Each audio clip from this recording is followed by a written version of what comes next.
J'avais reçu ce jeune étudiant qui va sûrement nous écouter. Merci bien pour les premières informations. J'ai récupéré et puis je me suis dit, écoute, je peux implémenter, mais en réfléchissant, j'ai vu, écoute, je suis pas le 6, quoi. C'est pas moi qui est devant le goal là pour marquer, je ne pourrais pas. Mais au lieu de conserver d'abord l'idée juste pour moi, parce que si je peux pas marquer, personne ne va profiter. Bon, j'ai passé l'information et là, quand je réfléchis aujourd'hui, je crois que toi, tu étais le mieux outillé pour le faire parce que moi, j'aurais abandonné. J'aurais pas eu le temps de combattre contre une administration, surtout ici en Allemagne. C'est pas parce que j'ai peur d'eux, mais le time pour ça. J'ai un boulot principal, j'ai l'investissement, j'ai la famille, ça n'allait jamais marcher.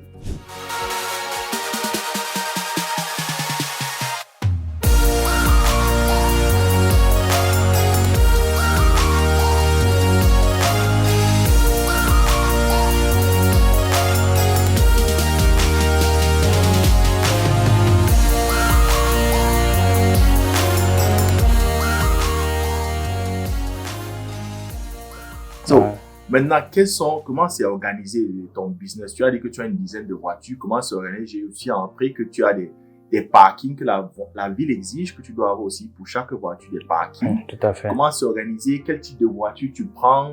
Vous allez dans quel secteur? Quels sont les lois? Ok. Bon, les voitures qu'on a, c'est les marques de voitures, c'est Volkswagen et Toyota. Ouais.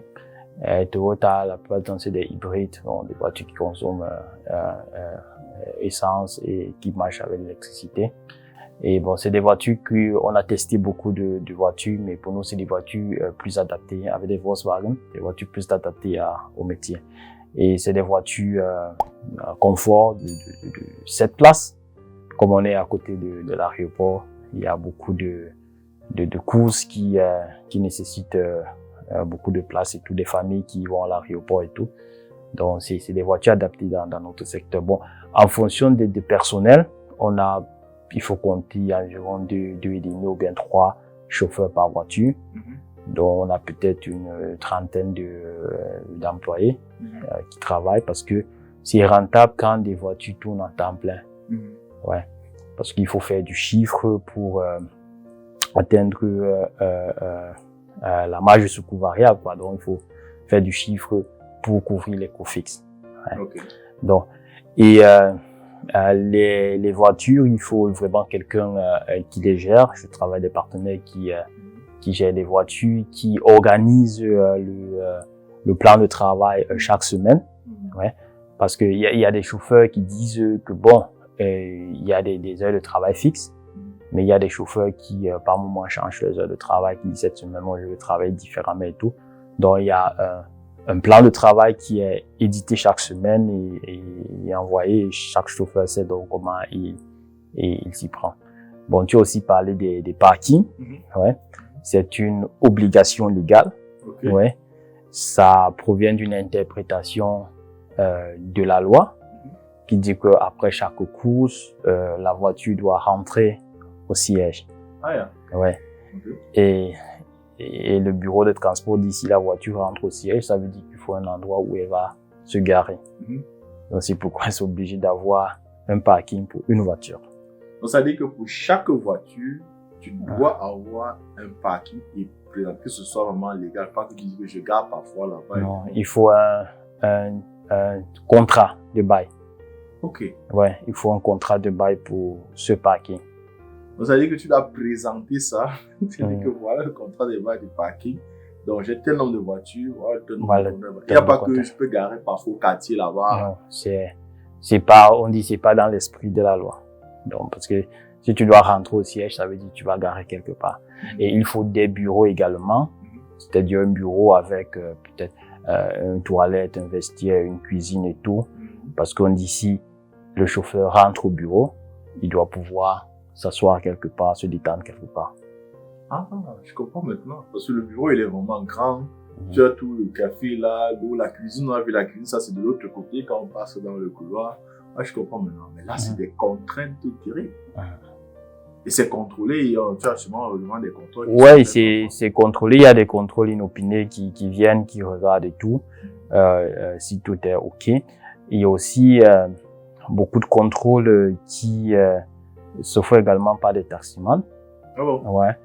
Donc, c'est-à-dire, ils suivent des voitures, nos voitures, ils prennent des photos. Si par exemple, la voiture gare en route, pas sur notre parking, ils prennent des photos et ils envoient au bureau des transports que c'est interdit. Et les voitures sont reconnues parce que chaque voiture a un numéro d'enregistrement qu'il faut coller sur la vitre arrière. Donc, ce qui fait que de loin, on reconnaît que ça, c'est une voiture qui fait dans le transport de personnes. Donc, c'est vraiment, moi, je vois ça, c'est... Donc, tu as d'abord passé le certificat, l'examen, après tu as bagarré pour avoir l'agrément, et maintenant que tu as l'agrément, il faut encore faire attention. Et certaines personnes pensent souvent que faire ce genre de tout pour être ici, normalement, c'est prendre sa voiture, lui-même les conduire. Je crois qu'en France, je vois souvent ça. Moi, j'ai pas l'impression que c'est si dur comme ça pour eux de passer ça. Parce que je crois, oui, en France, c'est un peu, dans des pays, c'est un peu plus, le business est un peu plus ouvert. Et je peux comprendre ces pays-là parce que l'offre en transport public n'est pas trop grand, comme ici en Allemagne, où tu as pratiquement à chaque 5 minutes, tu as un transport public, un métro, un S-Bahn et tout. Oui. Donc là-bas, vraiment, le besoin est grand. Et ça se comprend que l'État essaye un peu de libéraliser, d'ouvrir. Mais ici en Allemagne, c'est resté un peu plus conservateur. Et ici, les employés, les chauffeurs sont des salariés. Oui. Je sais pas si chez eux en France ou bien dans l'Espagne et tout, c'est des salariés, mais c'est des salariés. Donc ça veut dire que tu dois les déclarer et normalement aux impôts, à l'assurance sociale et tout, ça, et tu dois payer leurs cotisations. Ouais. Tu dois faire un contrat de travail avec le salaire minimum que tu dois payer. Il est de, je crois, 12-13 euros en Allemagne. Au moins, tu ne dois pas payer en deçà. Et les jours de congé doivent être également inclus. Ouais, tout ça. Donc, c'est des salariés normaux. Et c'est impossible de travailler avec eux comme sur la base des indépendants. C'est interdit par la loi. Ok. So, parlons maintenant du personnel, donc des chauffeurs. Comment tu trouves ces chauffeurs? Je fais des annonces en ligne. Bon, il y a des sites spécialisés, il y a également eBay. Et je fais mon annonce et puis ils m'appellent, ils me contactent. Ça, c'est la première voie. Également, il y a des recommandations. Bon, c'est-à-dire des chauffeurs qui amènent d'autres chauffeurs. Et je les motive même à m'amener d'autres chauffeurs et leur donner puis une petite motivation. Donc ça veut dire que si un t'apporte quelqu'un, tu as... Tout à fait. Peut-être peut t'apporter un chauffeur. Peut-être il y a un abonné qui écoute là et qui veut être chauffeur chez toi. Bon, c'est que je vais prendre la commission. Oui. Et comme on dit, c'est pas trop... c'est pas obligé d'être chauffeur à temps plein. Comme l'ami qui nous a donné l'information et qui travaille également avec moi, lui, il travaille dans son travail principal et c'est juste peut-être le week-end et tout pour arrondir qu'il vient également travailler avec nous. Ouais. Et quand on est chez toi en tant que chauffeur, ça gagne à peu près combien? Comme il dit, c'est l'activité réglementée en Allemagne. Il y a le salaire minimum qui est de, je crois, 13 euros actuellement. Donc, au minimum, c'est ce qu'il doit avoir. Et je lui donne 45% du chiffre d'affaires. Donc, ça veut dire si il a fait... Je prends l'exemple de mes chauffeurs qui travaillent à temps plein, qui font en moyenne peut-être 10 000 euros ou bien 12 000 euros de chiffre d'affaires. Bah, je leur donne 45%, ça fait 5 000 euros. Wow. C'est 45%, ça veut dire le salaire inclus et tout ça, c'est ce que tu leur remets. Tout à fait. Wow. Un qui gagne quoi, 5 000 euros. Ouais. C'est pas petit, hein. Ouais, j'ai pour exemple des chauffeurs qui ont même laissé leur travail principal pour se consacrer uniquement à l'activité, qui sont maintenant en temps plein, ouais, parce qu'ils se font plus d'argent dans le domaine du transport que dans l'autre métier. Oh, ça c'est clair, hein, parce que là, gagner un truc par an, 5 000 euros comme ça que tu te fais, moi il y a des gens qui doivent étudier, faire des études d'ingénierie, je sais pas, 1 an, 5 ans, 5, 6 ans et plus là, pouvoir démarrer comme ça. Parce que là, je crois qu'il n'a pas besoin il n'y a pas beaucoup de choses qui est demandé au chauffeur. Donc, je crois que c'est juste le permis et puis il n'y a pas grand-chose. Il y a le permis et il y a aussi le Personenbeförderungsschein. OK. C'est toujours un petit permis qui te donne l'autorisation de transporter, de faire le transport de personnes. Mm-hmm. Et généralement, il faut avoir ton permis depuis au moins 2 ans. Mm-hmm. Il faut être âgé d'au moins 18 ans. Oui. Ils vont regarder aussi ton extrait de casier judiciaire, que tu n'as pas de truc. Et puis, on va faire peut-être le test des yeux, un certificat de santé et tout, que si tu es apte à conduire des personnes. Mm-hmm. Ouais. Et là, on te délivre ce permis. Mais je crois que bientôt, il y aura aussi un examen qui sera introduit. Ouais. Ouais, ça fait aussi partie des barrières à l'entrée qu'on a mis. Ouais. Non, mais je trouve ça quand même intéressant parce qu'il n'y a pas encore trop de règlement de conditions pour le chauffeur. Donc, ça veut dire, tu as dit, il a son permis, il a 18 ans, il a un extrait de casier judiciaire qui est propre. Et puis, le Personenbeförderungsschein. Ouais, je trouve ça, c'est pas un truc qu'il faut faire des grandes études pour ça. Non, c'est juste, quand il a réuni toutes ces conditions, il va au bureau. Il faut avoir le permis depuis au moins 2 ans. OK. Ouais. Donc, il a réuni toutes ces conditions, il va au bureau de transport et il fait la demande du Personenbeförderungsschein. Et puis, on lui donne ce Personenbeförderungsschein et c'est avec ça qu'il peut commencer à conduire chez moi, dans notre entreprise. Ah, moi, je trouve pas ça mal, hein. Tu as ces quelques documents, c'est pas grand chose. Et puis, tu te mets dans une voiture neuve, tu conduis, et puis tu te fais facilement tes 5 000 € le mois. OK. Ouais, moi, je trouve ça. Bon, en termes de rentabilité, pour moi, parce que j'ai défini ce que le chauffeur gagne. Oui. Bon, en termes de rentabilité, la voiture, c'est, disons, dans l'achat, c'est environ 30 000 €. OK. Une voiture.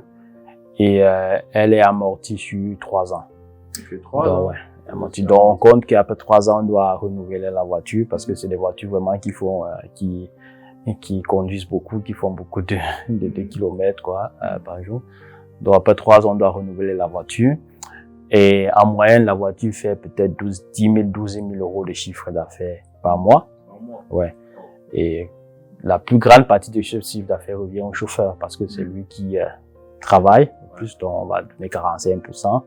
Et puis, on va déduire les autres charges. On a le carburant, on a les logiciels, les loyers également. Ouais. Il y a les logiciels et tout. Il y a les charges sociales parce que sur le salaire du chauffeur, on paye également des charges sociales. Et après, déduction de toutes ces charges, si tout se passe bien, on peut avoir peut-être 2 000 € de résultat. Ouais. Oh. Non, mais moi, je trouve ça bien parce que beaucoup se plaignent en Allemagne. Actuellement, en Allemagne, on a un grave problème de personnel. On ne trouve presque pas. Mais généralement, quand tu payes bien et tu traites bien ton personnel, tu trouves toujours du personnel. En même temps, est-ce que tu as aussi des difficultés avec les chauffeurs? Souvent, je crois que c'est des situations il y a souvent des situations peut-être conflictuelles où ça ne marche pas. Déjà, il faut, on l'apprend avec le temps, déjà même à l'entretien d'embauche, s'il y avait le temps, on peut déjà savoir si ça va tenir ou pas, si un chauffeur sera sérieux ou pas. Mais même avec toutes ces petites expériences-là, on se retrouve toujours peut-être en train de recruter un chauffeur où ça ne marche pas. Ouais. Peut-être le problème vient de notre côté ou bien de son côté. Ouais. Et on est donc obligé de se séparer. Mais jusqu'ici, on n'a pas encore eu un cas où on va peut-être au tribunal et tout. On essaie toujours de se séparer dans de très bons termes. Et on a beaucoup de cas où les chauffeurs sont revenus. Okay. Oui, parce que ils sont partis ailleurs essayer et ils ont vu peut-être que chez nous c'était mieux. Donc si on ne s'était pas séparés dans de bons termes, ils ne pourraient pas revenir. Ouais, ça c'est le plus important dans le business. Hein.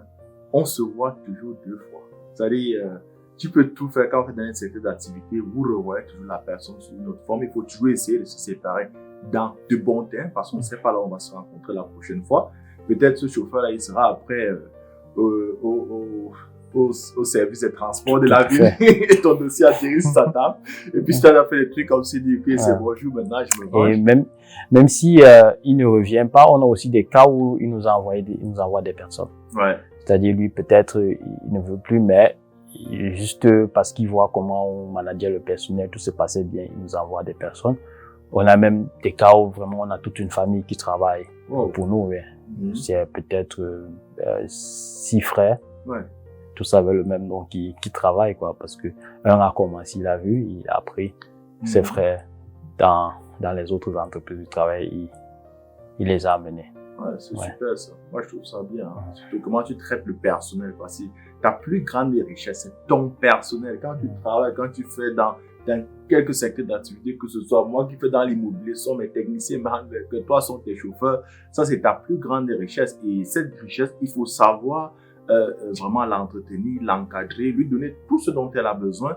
Et quand je vois, tu me dis, il travaille, je lui donne 45% du chiffre d'affaires et tout qu'il a fait. Waouh, je dis, wow, respect. Pourquoi il va pas rester ou bien amener toute sa famille?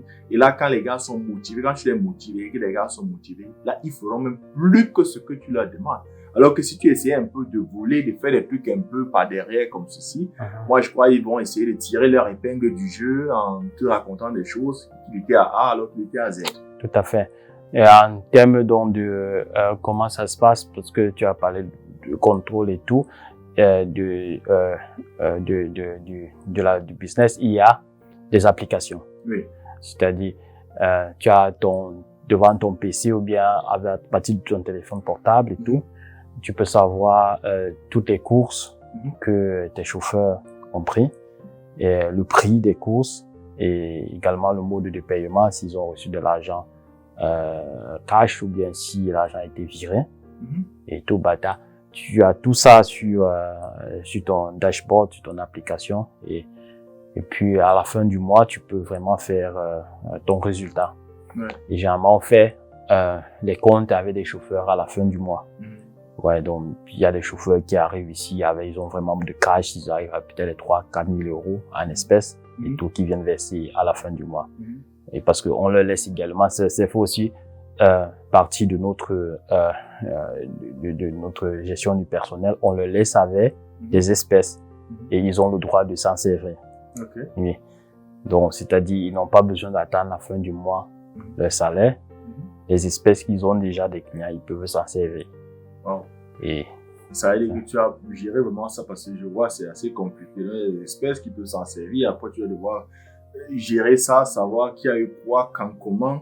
Je suppose que la comptabilité et la fiscalité, c'est toi qui le fais, je suppose. Oui, je fais beaucoup plus la fiscalité, mais en termes vraiment de faire les comptes avec le personnel et tout, c'est une autre personne qui s'en occupe parce que ça va un peu plus dans le domaine pratique. Mais comme on dit, c'est beaucoup plus facile avec les applications qui existent actuellement et tout. Donc la transparence y est et le chauffeur sait combien il te doit, combien tu lui dois et tout est transparent. Donc si j'ai bien compris, toi tu restes en arrière, tu pilotes ça et puis tu as des gens devant qui s'en occupent et toi tu es derrière, Tout à fait. Et il y a même souvent des chauffeurs, il y a un chauffeur qui travaille assez longtemps avec nous et il y a 2 fois c'est lui qui s'en occupe.